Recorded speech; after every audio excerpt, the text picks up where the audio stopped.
Bu aybsiz deb topilib, oqlansin. Xudoga nisbatan tanlangan qamoq ehtiyot chorasi bekor qilinib, u darhol sud zalida ozod qilinsin.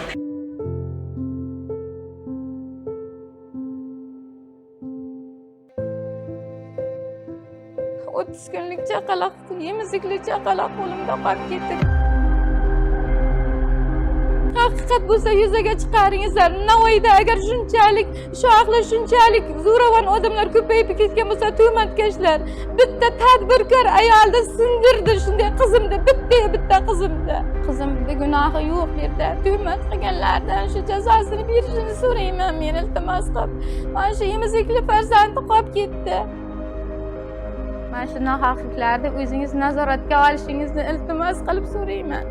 Hurmatli prezidentim, endi mana shunday bolalar beona, beota katta bo'lsa bular.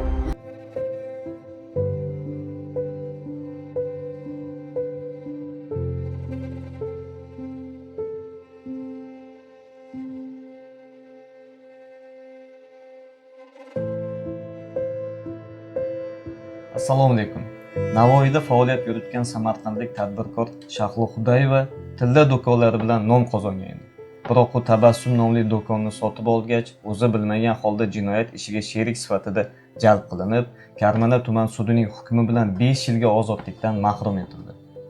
Ayrim vijdonsiz xodimlar uning gardaniga Jinoyat kodeksining 168-moddasi, ya'ni firibgarlik jinoyatini ilgak qilishga erishgandi.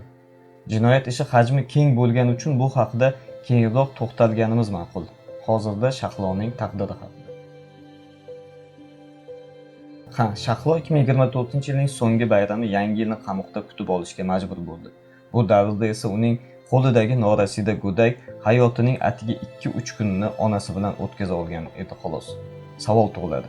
Karmana sudining hukmi qanchalik asosli va qonuniy bo'lgandi? Qariyb 10 oylik azobdan so'ng bu savolga javob topildi.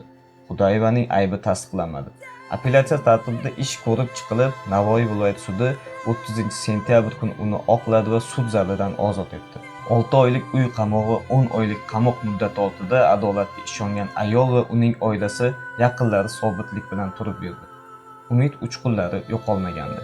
Shahloning yaqinlari effektuz orqali xalqqa murojaat qilib, uning haq-huquqini himoya qilishga chaqirishdi. Nohaqlik haqida bong urishdi. Biroq ayrimlar bu ovozlarni eshitgisi kelmasdi. Chunki ular beayb insonga tuhmat toshlarini otishni o'zlariga kasb qilib olishgandi. Lekin haqiqat baribir ustun keldi. Sud adolatli qaror chiqardi. Shahlo endi aybsiz. Bu voqea yana bir bor ko'rsatadiki, O'zbekistonda odil sudlov imkoniyati mavjud va unga ishonish mumkin. Xudoyevaning onasi qizi oqlangach prezident Shavkat Mirziyoyevga minnatdorlik bildirar ekan, mamlakatda bunday oqlov hukmlari ko'proq bo'lishiga tilakdosh bo'ldi. Nega deganda hali hamon qamoqxonalarda Shahlo kabi aybsiz odamlar bor va ularning oilasi har kuni qon yig'laydi. To'rt devor ichida bo'lishning o'zi duch kelgan insonni dahshatga solishi tayin. Shahloning advokatlari olib borgan ish, iltimosnomalar va sudga taqdim etilgan asosli dalillar barchasi uning aybsizligi yo'lidagi mehnat samarasi bo'ldi.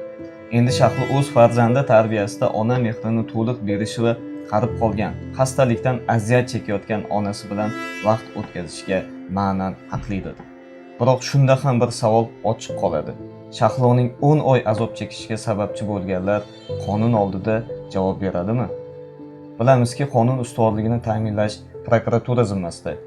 Jamiyat esa haqiqat va adolatli hukmga kech bo'lsa ham yetish mumkinligini Shahlo ishida ko'rib qarsak chalmoqda. E'tiboringiz uchun rahmat. Effektuz uchun Akmal Eshonxonov bo'ldi.